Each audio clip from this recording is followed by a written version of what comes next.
So good afternoon, welcome to Chasing the Apex. So I'm not in a sports car today, I'm in my daily driver, my Ford F-150. Love this truck, by the way.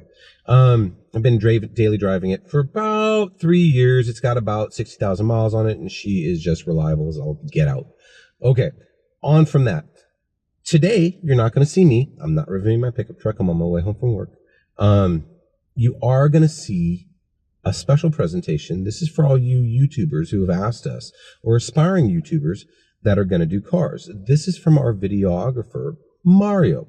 Now, we had to drag him kicking and screaming away from his computers and his sound machines and his editing stuff, but we were able to accomplish that. So we really hope you guys appreciate that. In the coming days, you're going to see some guest appearances on Chasing the Apex, some faces you haven't seen. Obviously, you guys have insisted that you see me in every video. I don't know why. I've got a face for radio, but you've insisted upon it. So here I am. And, some of these folks you'll have seen before. Some of them you won't. Of course, you'll see Bill. Of course, you'll see Bill. And anyways, we hope you enjoy. Please don't forget to hit the subscribe button, hit the like button, comment below, because this will be good information. I haven't even seen it yet. The people behind me driving past are like, what's this dude doing with a camera in the park? But I have to go home. I have to go to the gym. So enjoy Mario's presentation and welcome to Chasing the Apex. Thank you, Jason, for that introduction. And thank you to the viewers for tuning in to this episode of Chasing the Apex. I want to make sure that everybody understands that we appreciate you guys tuning in, and also that we are very grateful for everything that we have, and that our thoughts and prayers are with everybody out there. That's heartfelt. I just wanted to make sure everybody heard that. Specifically to this episode, we want to review some of the audio-visual challenges that we've had over time, really from the beginning. And I haven't been here from the beginning, but I've been here for several weeks, and I was like, how long have I been doing this? It has been so hectic, I honestly cannot remember. I know it's been a little while, and at any rate, that's some of the things that we want to do, is go over that in this video. And also assure the viewers that, well, we are here and dedicated to bringing you a driving experience. We want to do that. There's no driving this episode, and we're not quite sure when we're going to do this or how we're going to get it done, but we are dedicated to bringing it out there to you. I promise you that. So at the end of this video, I'm going to issue a challenge. So you're going to have to stay all the way to the end if you want to participate in the challenge. Essentially, it'll be that, just you put an answer in the comments. So when Jason first started explaining to me that he was involved in a YouTube channel, I really didn't know what he was talking about. I mean, I understood, okay, YouTube, I get it. But I didn't have the behind the scenes concept. I had no idea about the production. I really didn't know anything about it. And I had no intention of getting involved either. And at any rate, he shared a couple videos with me, and I remember thinking to myself, I was like, well, I like the idea. Because I had already listened to him talk about his he had this idea of, it's about the driver, it's about putting people behind the wheel, it's about the experience, it's about, driver's cars. And so I could relate to all of that. What I didn't understand was, the forum, YouTube. I just had no idea. And so at any rate, looked at a couple of the videos, and I was thinking to myself, I was like, well, the idea is great, but I really don't think the quality of the videos are good. And so, I guess put your money where your mouth is, and you think you could do better, try, right? And so, long story short, here I am. And a lot of work, and it's been a huge learning curve, as I mentioned, but, it can be a lot of fun, and it can be rewarding, and that's the other thing. So definitely, getting feedback from the viewers, and and amongst the team too. I mean, we talk about this a lot. It is a full-time job, and we already have jobs. So at any rate, I'm not here to complain. It might sound like I'm complaining, but it's interesting thinking about all the struggles and how hard it is and how difficult it is at times. And, it's a grind. But at any rate, I had some wonderful thoughts, some ideas and if we could just do this or if we could just do that.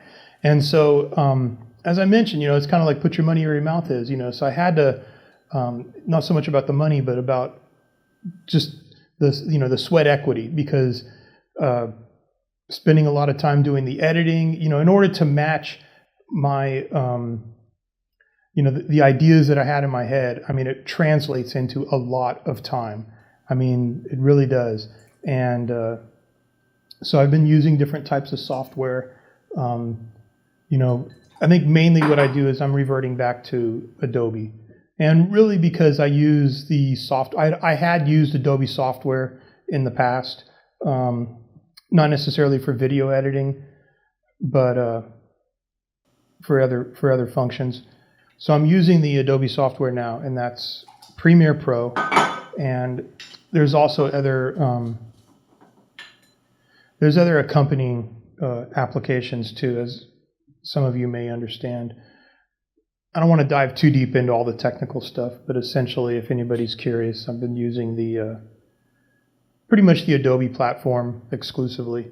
And so that has it's been good. So I do it at this desk here when I do the editing.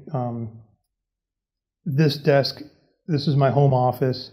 And so this has been set up for project management, right? You're managing employees, managing stuff, doing manager type work, not video editing. So I have a $20 pair of speakers, and so there's always I do the work, and there's always questions in my head. It's like, oh my gosh, what is this going to look like? And at the end, what is it going to be like?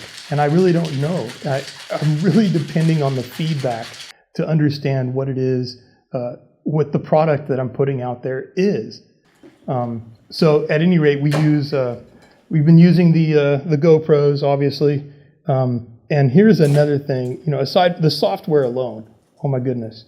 I'm glad I'm used to graphic user interfaces, meaning I'm glad I'm used to interacting with software applications, because there is a lot to learn in this Adobe software. And so at any rate, I really wasn't expecting the GoPros to be so darn technical. And I guess I'm happy the features are there. So for instance, you can adjust the frame rate, you can adjust different things. You can have some control over the ISOs. I'll try not to say ASA, being an old man. Using these things is not easy.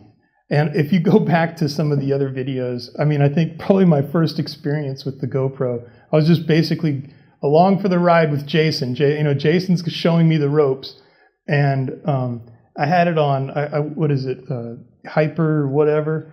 So at any rate, essentially 3 of my fingers cover this entire camera. So holding it is like, it's a chore. So yeah, getting the user interface is very interesting with these GoPros, but we use them. I like the stability control. Obviously there's a lot of advantages, and it's not the only product out there, but we depend on those a lot. I wanted to see how many different camera angles we could get, and I wanted to exploit the software. The software allows for you can have essentially multiple layers, to simplify things. And, that translates to many cameras. It can translate to other things too. You can put an effect or text or, whatever. But what I had in my head was, we need 30 cameras running it all at once. And so that's what I've been trying to do is just have many camera angles and try to limit the amount of efforts into production day and then bring it into post-production. So try to bring the heavy lifting more into post-production. And again, that's biting off a lot for me. So it really, it's been very important to me to bring quality. And so I've been climbing this huge hill to try to implement it. And I hope I'm doing something right. And the other aspect of this whole adventure is to bring content. I mean, we need, finding cars, finding a good storyline, all of these things. These are all different challenges that we as a team are coming together and trying to produce for you guys. So in the past, we've made several promises about, hey, we got this thing coming up and this, and, gosh, what can I say other than it really was going to happen. And we really were we really felt like we were bringing it to a different level. And, unfortunately, we don't have those opportunities. It makes me feel a little sad that, that we didn't keep the performance of the channel to a certain level. I'm always aspiring for, to do very well. And so that kind of, gosh, I wish we could have done better. I guess that's the message. So thank you for watching Chasing the Apex. And, the challenge. So the challenge is to tell us what the recipe is for the margarita.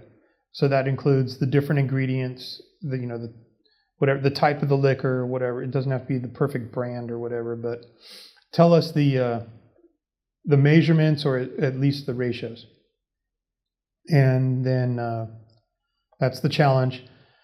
And just want to say, don't forget to subscribe and hit the notification. It's very important to us to bring quality content. And, we want to make sure that we're focused on driving and what it's like to drive cars and get that immersed feel. So stay tuned. We're going to do it. We're all here working hard at it, and we'll see you next week. Thank you so much.